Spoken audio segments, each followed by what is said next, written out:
Kalau kedengaran jelas, boleh dong kasih jempolnya. Kalau kedengaran jelas. Oke, puji Tuhan kalau gitu. Nah, sebelum kita mendengarkan firman Tuhan, mari kita bersatu dalam doa. Bapak, kami ucap syukur Tuhan untuk kesempatan pada ya malam hari ini, mana kami eh, bisa berkumpul kembali di Zoom ini untuk mendengarkan apa yang menjadi isi hatimu Tuhan. Biarlah kiranya Kau memberkati firman yang akan disampaikan ini, supaya firman ini tidak hanya uh, berhenti di kami saja Tuhan, tapi kami juga menerapkan firman ini di dalam kehidupan kami sehari-hari. Dalam nama Tuhan Yesus, haleluya, amin. Oke, nah jadi ini nggak apa-apa ya kalau kepala saya kelihatan terpotong ya. Yang penting suaranya kedengaran jelas gitu. Oke, nah jadi tema yang di apa yang akan kita bahas malam ini hari hari ini adalah anak anak muda Kristus itu harus bangkit dan menjadi terang gitu ya. Jadi temanya itu adalah bangkit. Sorry, saya sambil bikin catatan karena saya lebih suka seperti ini ya. Jadi bangkit dan menjadi terang. Nah, kita buka di uh, Alkitab kita di Matius 5 ayatnya yang ke 14 sampai ke 16.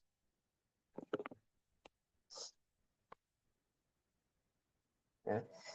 Ada di kitab Matius pasal yang kelima, ayat 14 sampai yang ke 16. Gitu. Ya. 14 sampai ke 16. Boleh saya minta satu orang dong untuk bacakan untuk kita semua? Matius 5 ayat 14 sampai 16. Matius 5 ayat 14 sampai yang ke-16 berbunyi, "Kamu adalah terang dunia, kota yang terletak di atas gunung tidak mungkin tersembunyi. Lagi pula orang tidak menyalakan pelita lalu meletakkannya di bawah gantang, melainkan di atas kaki dian sehingga menerangi semua orang di dalam rumah itu. Demikianlah hendaknya terangmu bercahaya di depan orang, supaya mereka melihat perbuatanmu yang baik dan memuliakan Bapamu yang ada di sorga." Oke, terima kasih Kitso.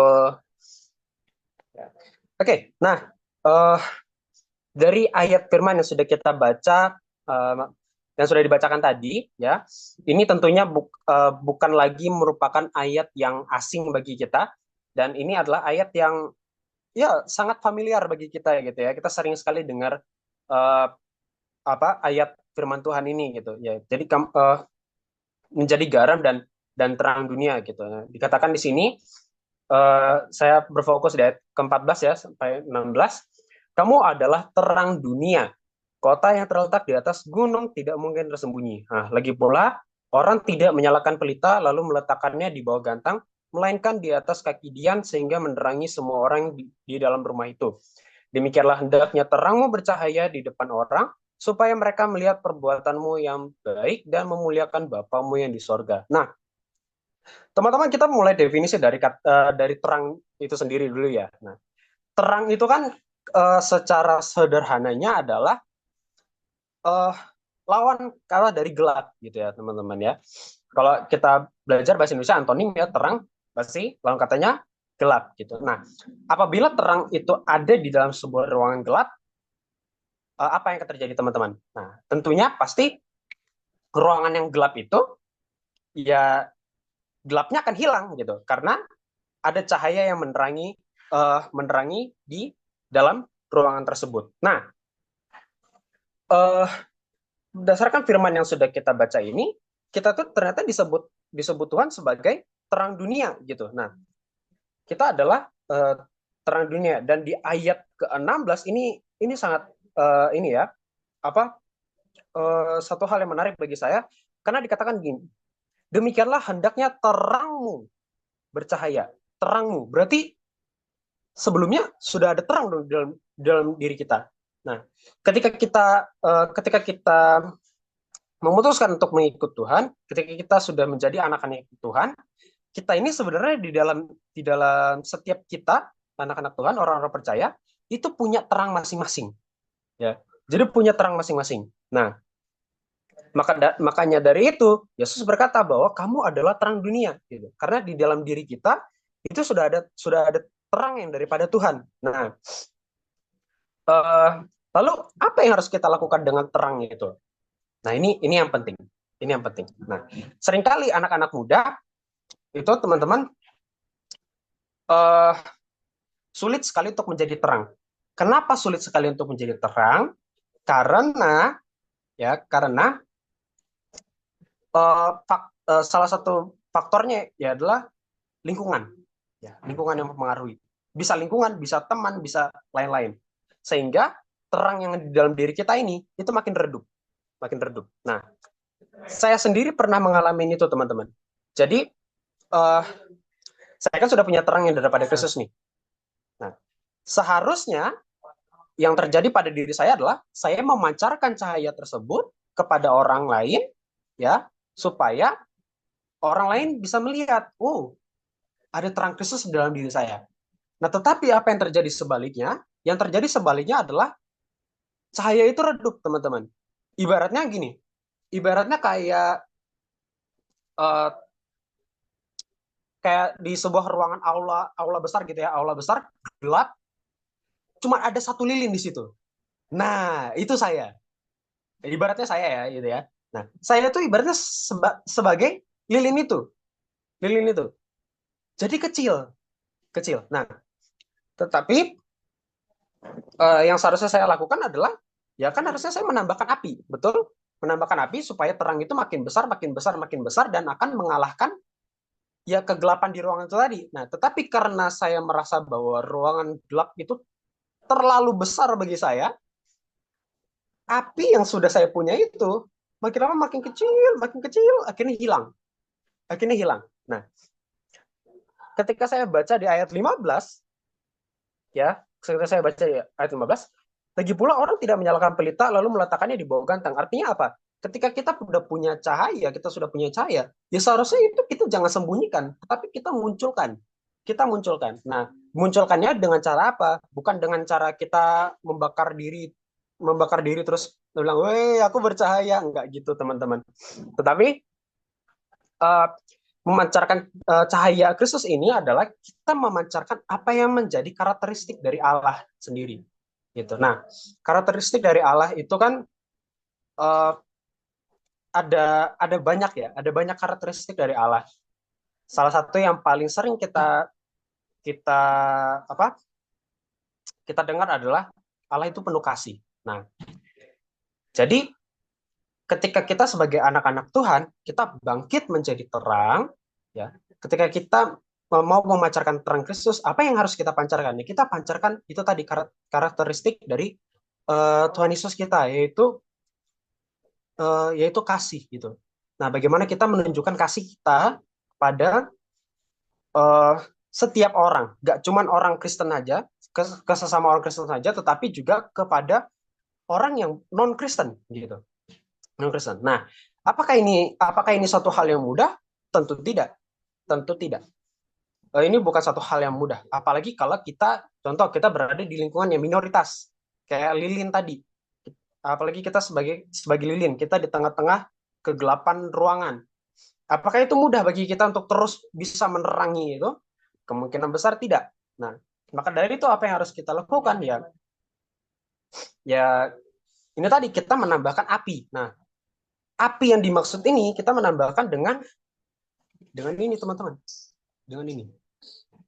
Kita mengenal Allah lebih dalam lagi, uh, kita berdoa, kita memuji Tuhan, kita saat teduh, kita minta pertolongan Tuhan supaya api yang ada di dalam kita itu terus menyala, diperbarui supaya demikian api yang ada di dalam diri kita itu tetap terpancar. Orang lain bisa lihat kasih Kristus dalam kehidupan kita gitu. Ada sesuatu yang berbeda dari kita dan uh, kalau teman-teman tahu ya karakteristik dari terang itu kan selain dia memberikan cahaya, contohnya katakanlah matahari gitu ya, selain dia memberikan cahaya dia juga memberikan yang namanya kehangatan. Ada suasana yang beda ketika orang berada di dekat kita, ketika kita memancarkan kasih Kristus, ya, kita memancarkan cahaya bagi orang tersebut, orang lain merasa nyaman dengan kita. Ada kehangatan, ada rasa penerimaan dengan kita. Kita memperlakukan orang itu berbeda gitu. Nah, sesuai juga dengan firman Tuhan,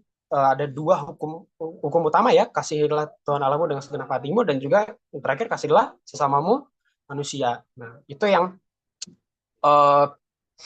yang apa ya, paling penting, bagaimana cara kita untuk memberikan memberikan cahaya atau memancarkan cahaya kita bagi setiap orang yang em, ya di sekeliling kita gitu, setiap orang yang di sekeliling kita. Nah, jangan sampai kita malah menjadi makin kecil gitu ya. Jangan sampai kita menjadi lilin yang apinya makin kecil, makin kecil, makin kecil, dan kemudian padam gitu. Nah, jangan sampai kita yang dipengaruhi, tapi haruslah kita yang mempengaruhi gitu, teman-teman. Nah, kemudian dari 3 ayat ini, teman-teman, ya, dari 3 ayat ini, yang paling saya suka itu adalah di selain apa ya, ayat 14 dan 15, tentu ayat 16 juga menjadi hal yang paling saya suka gitu. Nah, tujuannya apa sih, kenapa kita harus percaya gitu. Nah, tadi salah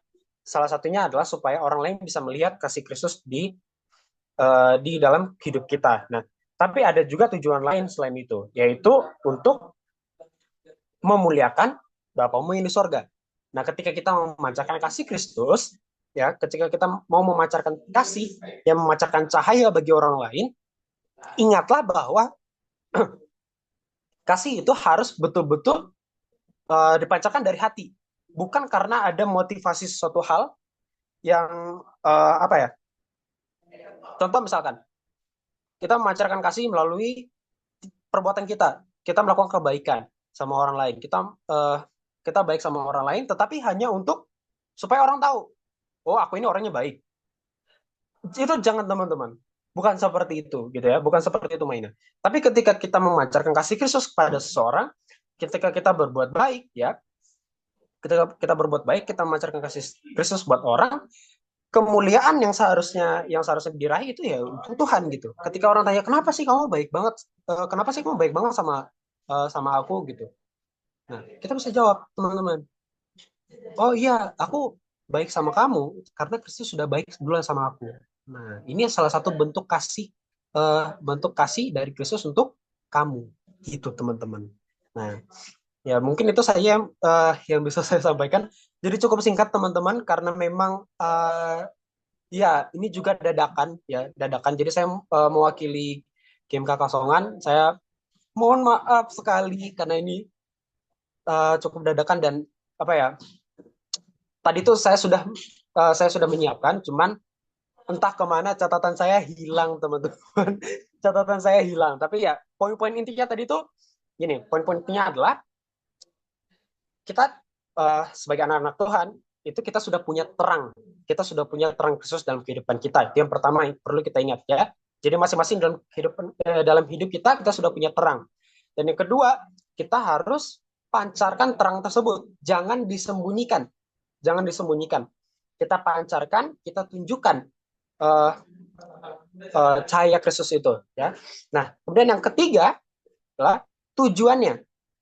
Tujuan kita tujuan kita memancarkan kasih Kristus adalah untuk supaya Allah dipermuliakan gitu. Dan yang terakhir, yang keempat, bagaimana cara kita untuk bercahaya ya, dengan apa uh, apa sih istilahnya, saya lupa tadi.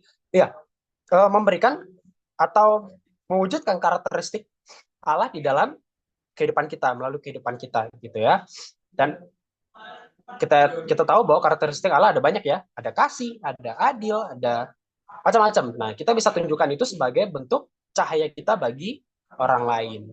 Itu, teman-teman. Nah, uh, saya persilakan, saya berikan waktu bagi teman-teman. Kira-kira ada nggak ya yang bisa teman-teman pelajari kembali dari uh, 3 ayat ini, gitu. Ayat yang sudah kita pelajari hari ini. Atau mungkin teman-teman ada, ketika teman-teman dengar tema ini gitu ya, bangkit dan menjadi terang bagi uh, ya menjadi terang gitu, bangkit dan menjadi terang. Kira-kira ada terbesit apa di pikiran teman-teman, menjadi terang itu seperti apa sih gitu wujudnya. Nah, teman-teman boleh boleh sharing dong gitu.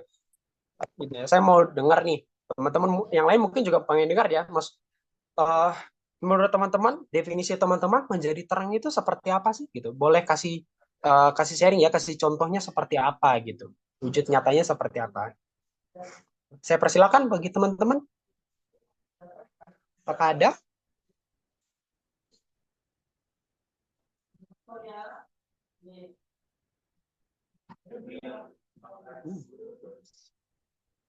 Apakah ada dari teman-teman?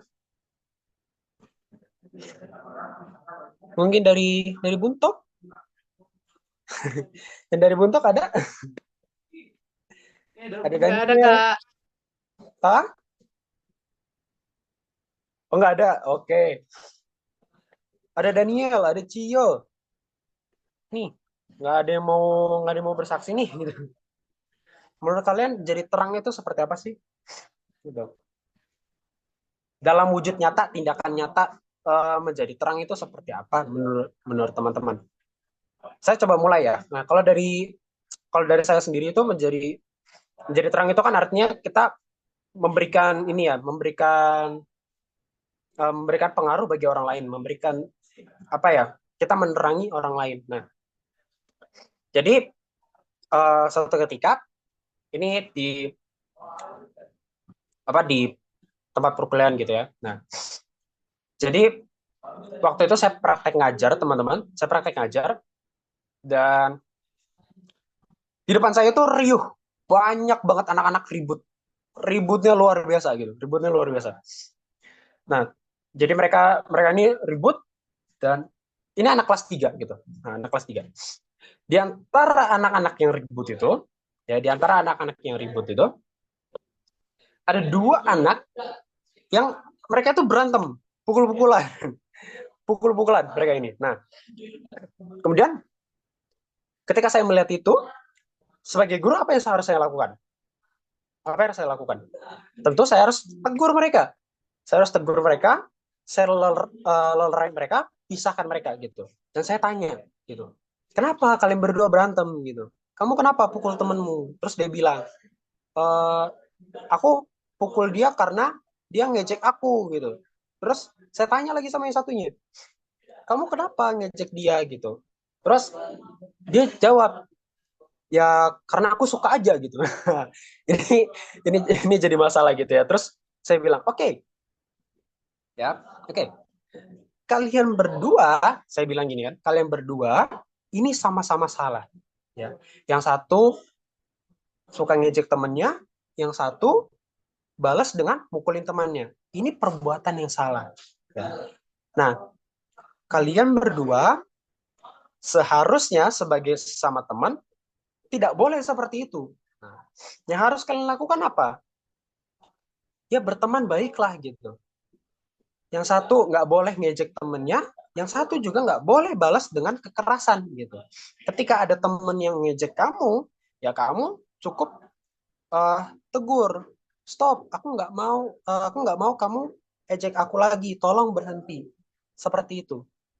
Nah, jadi saya memberikan pengaruh gitu, saya memberikan pengaruh bagi anak-anak ini supaya berubah gitu, supaya berubah.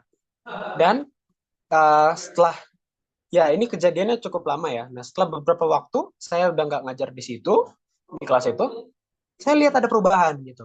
Nah, dua anak ini udah jadi teman akrab, teman-teman. Jadi teman akrab, sering sering main bareng mereka. Nah, itu itu eh, tanda bahwa saya berhasil mempengaruhi mereka gitu. Saya berhasil memberikan dampak bagi mereka. Saya berhasil memberikan terang bagi mereka gitu. Nah, itu definisi memberikan apa ya? Ya, jadi terang versi saya gitu. Nah, kalau dari teman-teman ada nggak kira-kira? Siapa tahu kita bisa saling belajar gitu ya. Versi teman-teman seperti apa sih jadi terang itu? Apakah ada?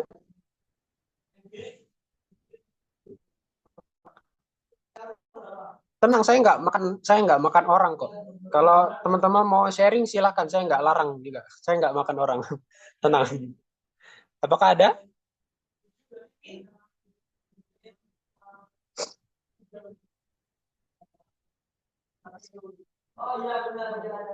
Tidak ada? Sama sekali tidak ada? Waduh, bagaimana ini mau jadi terang? Oke deh, kalau kalau memang tidak ada, sekali lagi saya tekankan ya poin-poin yang bisa kita pelajari dari ayat ini. Yang pertama, identitas kita sebagai anak-anak Tuhan itu sudah jelas ya. Kita adalah terang dunia. Yang pertama. Kemudian yang kedua, eh, kita itu karena title kita adalah terang dunia, sudah pasti kita sudah tentu kita punya yang namanya terang dari pada Kristus tersebut gitu ya. Kita sudah punya terang dari Kristus tersebut. Nah, kemudian yang ketiga, ketika kita sudah punya terang itu, jangan disembunyikan. Jangan menyembunyikan terang yang ada padamu. Gitu. Jangan kalah sama kegelapan yang ada di sekitarmu, tetapi kita harus terus tambah api supaya kita bisa menerangi yang gelap itu tadi, supaya kita bisa mengalahkan yang gelap itu tadi. Gitu. Jadi jangan disembunyikan. Kemudian yang keempat, tujuan dari kita memberikan cahaya bagi orang lain adalah untuk memuliakan Bapa kita yang ada di sorga. Jadi bukan untuk kemuliaan diri kita sendiri, tetapi untuk kemuliaan nama Tuhan. Jadi ada 4 poin ya yang bisa kita pelajari dari firman Tuhan pada malam hari ini gitu. Nah, kalau memang tidak ada, ini beneran tidak ada nih. Nggak ada yang mau sharing? Dikit, dikit Kak Billy. Oh boleh, silakan Pestan. Ya, eh pasti nih sebenarnya semuanya itu pernah ngalamin, cuma mengungkapkan dengan kata-kata ya. Ya, betul Coba, betul. coba siapa yang pernah mengalami eh gini, di saat ada tawaran untuk tidak baik, tetapi kamu pilih yang baik di antara teman-temanmu. Coba siapa yang pernah ngalamin itu? Saat kamu ditawarin nggak baik, nah, tuh, Messi pernah mengalami. Ditawarin nggak baik ya, tetapi memilih yang baik. Gitu ya sih ya? Atau bagaimana? Boleh cerita nggak? Atau, eh enggak, Tante. Enggak ya? Jadi, eh itu, wah, Tante cerita. Berarti Tante kesaksian ya. Tante kesaksian. Waktu masih muda juga. Waktu masih muda, eh belum nikah, masih muda. Sudah kerja. Ya, tante tuh tinggal satu kamar dengan teman tante yang beda kepercayaan dan kita. Nah, ya tante itu waktu itu pegang uang sekolah. Pegang uang sekolah, tante catat benar-benar pengeluarannya. Pokoknya tante lakukan dengan jujur dan dia tahu itu. Nah, waktu pula dia juga tahu misalnya tante itu nggak mau makai perlindungan-perlindungan. Karena waktu itu listrik nggak ada, sinyal nggak ada di Seihanyu waktu itu tempat tante kerja pertama kali. Listrik nggak ada, sinyal nggak ada, pokoknya sepi. Pokoknya malam tuh mencekam deh. Eh, Terus dia tahu bahwa tante itu tidak mau menggunakan perlindungan-perlindungan pakai berhala-berhala, pakai apa gitu untuk melindungi walaupun tante orang Dayak gitu. Jadi tante nggak bisa ngomong firman sama dia karena berbeda kan. Nah, tetapi dengan dari kehidupan sehari-hari.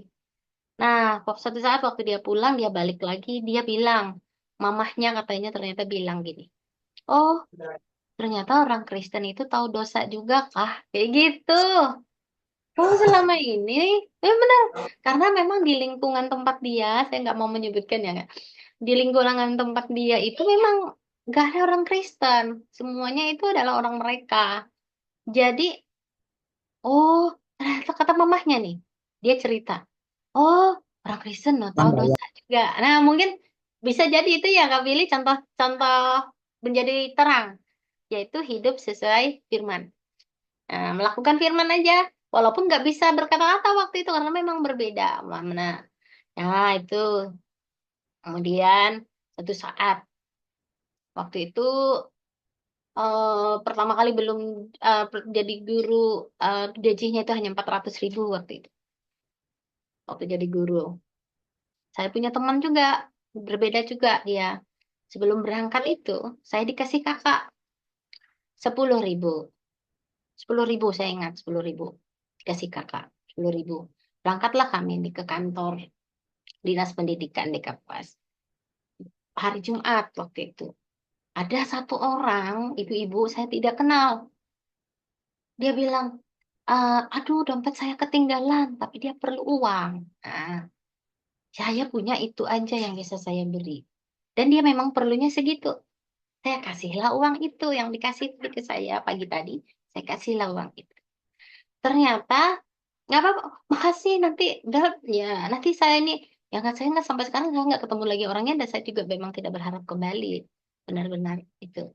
Nah, teman saya yang berbeda yang sama-sama saya ke dinas itu berkata, anu baiklah, apa namanya, Agathe baiklah orangnya, balik gitu. Nah sebenarnya biarlah dikatakan di ayat 16 tadi, supaya mereka melihat perbuatanmu yang baik dan memuliakan Bapamu yang di surga. Itu contoh. Contoh masih masa muda dulu. Kebetulan tante itu teman-temannya baik-baik sih, nggak pernah juga ditawarin ngerokok kah apa nggak pernah sih. Ya, jadi tante nggak bisa saksikan itu. Karena temennya tante dari dulu tuh ya baik-baik aja. Nggak ada yang gimana gitu. Apalagi kalau kuliah jadi guru, temennya juga baik-baik aja. Nggak ada yang nawarin yang bagaimana-bagaimana gitu. Apalagi waktu kuliah di Palangka, sudah ikut persekutuan, sudah ikut gereja. Jadi aman lah tante tuh dari pergaulan-pergaulan. Nah, itu yang bisa tante saksikan dikit. Gimana? Ada yang mau nih bersaksi? Satu, dua orang.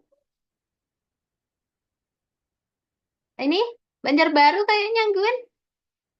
Gwen, ada Gwen yang mau disampaikan Gwen? Oh enggak, oh iya deh. Saya pikir itu dulu. Kak Lius ada yang mau disampaikan kakak? Oke deh. Saya kembalikan lagi kepada Kak Billy. Oke, terima kasih Vester untuk kesaksiannya. Ya, jadi cukup ya menarik sekali gitu ya.